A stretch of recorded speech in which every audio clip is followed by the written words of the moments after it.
The day after our engagement was finalized, the Shadow Wolves celebrated the annual Full Moon Festival, a grand event for the pack. Moonlight bathed the stage, which served as the heart of the celebration. At its center was a massive stone altar holding ceremonial goblets and offerings dedicated to the moon goddess.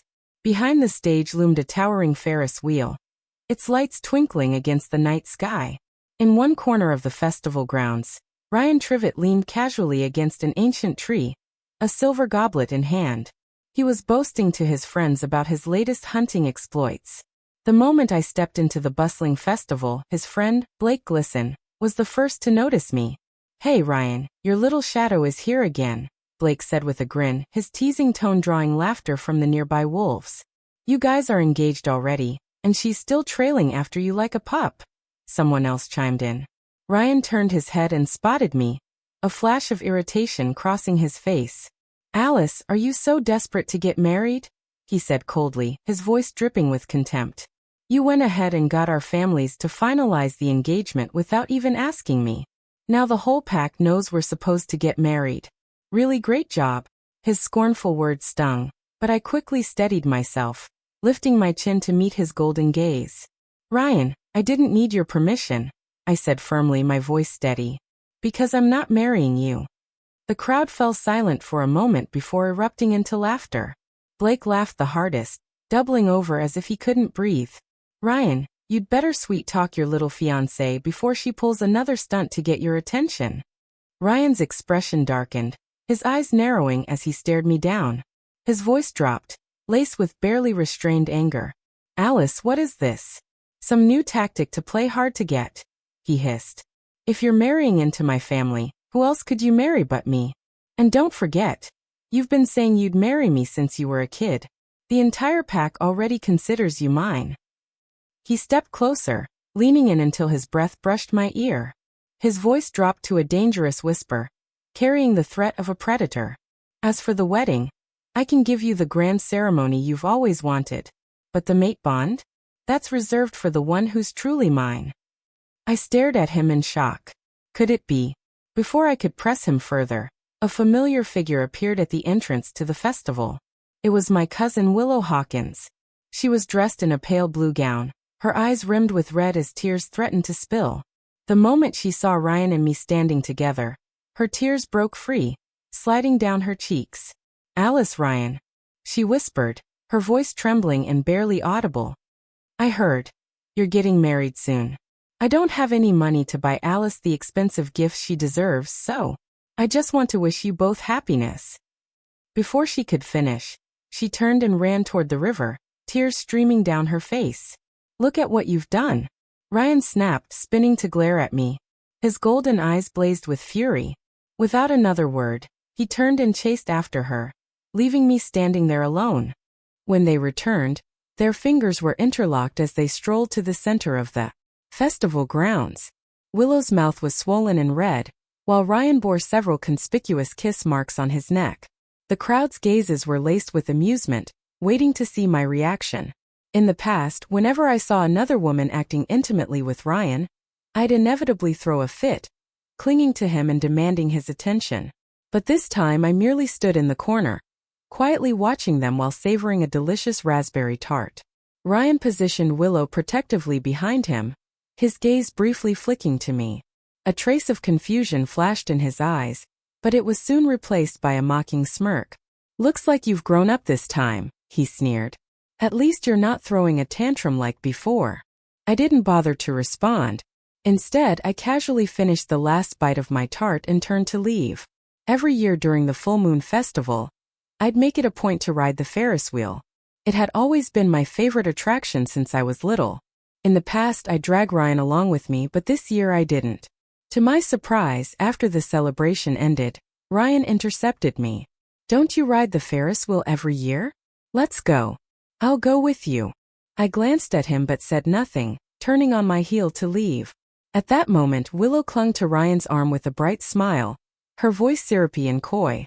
"Ryan, I want to ride the Ferris wheel too. The moon is so full tonight. It'll be so romantic." Ryan hesitated, his eyes lingering on me as though waiting for my reaction. Ignoring them both, I walked toward the Ferris wheel alone. Just as I was about to board, Ryan and Willow caught up, insisting on sharing the same gondola. Inside the small cabin, an awkward silence settled over us. Willow, however, soon broke it with a laugh. She deliberately sat close to Ryan, leaning against him as she spoke in a sugary tone. "Ryan, this Ferris wheel is so high up, it's making me nervous." Without a word, I remained seated across from them, my gaze fixed on the star-studded night sky beyond the window. "Don't be scared. I'm here," Ryan reassured her, his voice so tender it grated on my nerves. Emboldened, Willow giggled and grabbed his wrist, pressing herself even closer. "Ryan, your hands are so warm. Could you help me apply my lipstick? I want to look good for pictures later." Ryan took the lipstick she handed him. The two leaned in so close that their breaths mingled. Willow tilted her head, slightly opening her mouth, her tongue darting out to wet them in a way that was undeniably provocative. "Ryan, you're so bad. Don't mess it up," she teased, her voice cloyingly sweet. Their eyes locked, the space between them shrinking until their breaths grew uneven. Then suddenly Ryan's gaze snapped to me, as if he just remembered I was sitting across from them. When he saw me calmly gazing out the window, his expression faltered, darkening inexplicably. He rapped his knuckles sharply against the glass, as though trying to draw my attention. As the Ferris wheel neared the end of its rotation, I prepared to disembark, but Ryan unexpectedly grabbed my arm again. He shoved a bracelet into my hand, his tone dismissive. "All right, stop pretending you don't care. It's not a good look. Consider this bracelet my engagement gift to you. As long as you behave, I'll give you the wedding you want. At least officially, the wolf pack will acknowledge you as my wife." I laughed coldly, meeting his gaze head-on. "And who are you planning to establish the mate bond with?" "Willow." Ryan's expression darkened instantly. Then he smiled smugly. "I knew you were just pretending," he sneered, stepping closer. In a low warning tone he added, "Let me make this clear. You'd better not breathe a word of this to either of our families. You can't even imagine what Willow and I share. She's pure and kind, nothing like you with your underhanded little schemes. If you so much as hurt her, I'll call off the wedding entirely." I stayed silent for a moment, then smiled. The irony wasn't lost on me. It was his own cowardice that kept him from telling my family the truth. He couldn't bear to part with my bloodline, yet he had the audacity to twist it as though I were the one creating trouble. Without another word, I turned and left.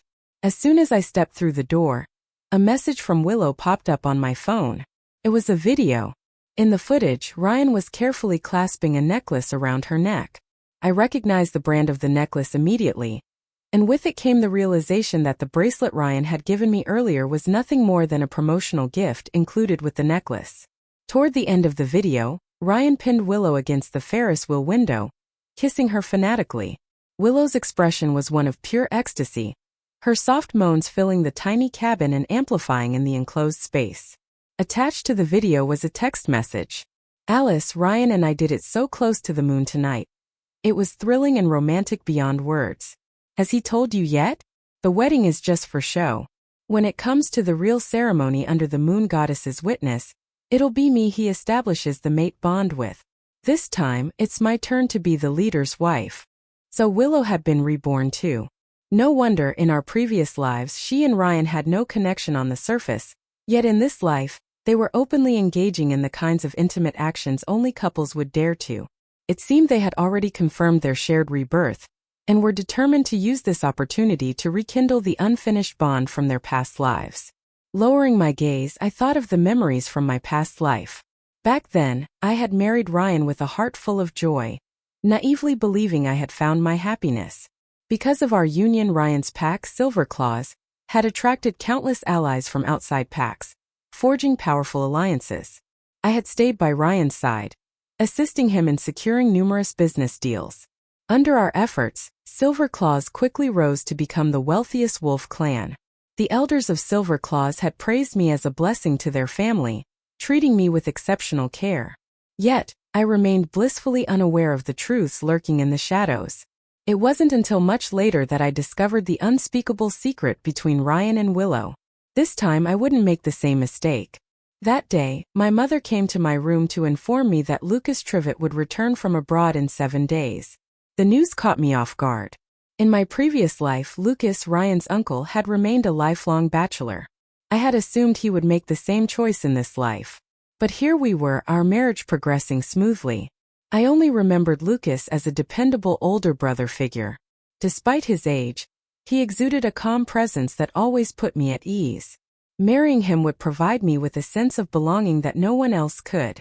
The next morning, I headed to my dessert studio bright and early to begin taste testing and designing the flavors and style of my wedding cake. Since college, I had been working on turning my dream of owning a dessert studio into a reality. In my past life, Ryan had always been dismissive of my desserts, going as far as to say my aspirations were unworthy of the future wife of a wolf pack leader. To appease him, I had abandoned my passion, even buying a generic wedding cake instead of crafting one myself. This time I was determined to design the perfect wedding cake, one that truly reflected my vision. A few days later, I sent a fresh batch of honey cakes shaped like crescent moons to the kitchen's cold storage. Shortly after, I inadvertently stumbled across Willow's social media post. In the photo, she was sitting on one of the counters in my dessert studio, holding a plate of my moon goddess cakes. The cake was a mess, its shape distorted, its cream smudged carelessly. Smiling brightly, she leaned against Ryan, her face radiating smugness. The caption read, "Ryan rented out Alice's dessert shop for me. The moon goddess cakes are so sweet. It's such a blessing to be spoiled like this." Rage surged through me. Those cakes were the culmination of days of meticulous effort, designed as the signature dessert for my wedding. Now, it had been desecrated and turned into a cheap prop for their flaunting. I stormed into the dessert shop, only to find Willow smearing cream across her upper body. She pressed herself against Ryan in a scandalous display. Their intimacy was so brazen, it made my stomach churn. She deliberately swayed her cream-covered body in front of Ryan, giggling as she fed him bits of cake from it. Those cakes were meant for my wedding. I snapped, my voice cold and sharp. What right do you have to touch them, let alone ruin them like this? Willow turned toward me, momentarily startled, but quickly replaced her shock with a pitiful expression. Tears rolled down her cheeks as she whimpered. "Ryan, did I do something wrong? Why is Alice so upset?" Ryan stepped in front of her protectively, his gaze filled with irritation. "Alice, it's just a cake," he sneered. "You'll make new ones anyway. What's the harm in letting Willow try some?" Then with a mocking glance he added, "Besides, it's not like the design or flavor is that impressive. Your skills are still nowhere near a professional bakery. You should be honored that Willow likes it." His audacity left me speechless. Not only did he disregard my hard work, but he even had the nerve to ridicule me. My eyes scanned the room until they landed on a spatula on the counter. Without hesitation, I grabbed it and scraped off every bit of cream from Willow's body. Then I threw every cake she had touched into the trash. "Ryan, if you obviously don't care, then watch closely," I said with a bitter laugh. "I won't keep anything that's been tainted, and that includes people." A heavy silence fell over the shop. Ryan's expression froze, clearly stunned by my decisiveness. "Alice!" he roared, reaching out to grab me. But before he could, Willow let out a pitiful cry. "Ryan, I think she cut my skin. It hurts so much." She clung weakly to his arm, whispering, "But don't worry about me. Go comfort Alice instead. It's all my fault anyway." Ryan hesitated for a moment before turning back to me, his eyes now burning with anger. "Don't bother with her," he snapped coldly. Jealous, spiteful women like her need to learn to reflect on their behavior. I didn't spare him another glance as I turned and walked away. This was just the beginning. I stared at the remnants of the cake still clinging to my hands. Wiping away my tears, I sighed. What a waste of all my hard work. Then again, if it took a few cakes to truly see someone for who they were, perhaps it wasn't such a bad trade-off after all. Tonight was the family dinner where I'd officially meet Lucas for the first time. Naturally, I wanted to leave a good impression. After freshening up and collecting myself, I headed down to the underground parking lot. From a distance, I noticed a car rocking subtly. As I approached, it became clear it was Ryan's Rolls-Royce. The driver's side window was slightly ajar, revealing Ryan cradling Willow in his lap. Her half-lidded eyes glimmered with intoxicated passion, and her soft, breathy moans filled the air as her body moved rhythmically against his. Though I'd long accepted that Ryan didn't love me, the unexpected sight still hit me like a punch. My heart clenched reflexively. Ryan opened his eyes, which locked onto mine. For a fleeting moment, his gaze faltered, betraying a hint of panic.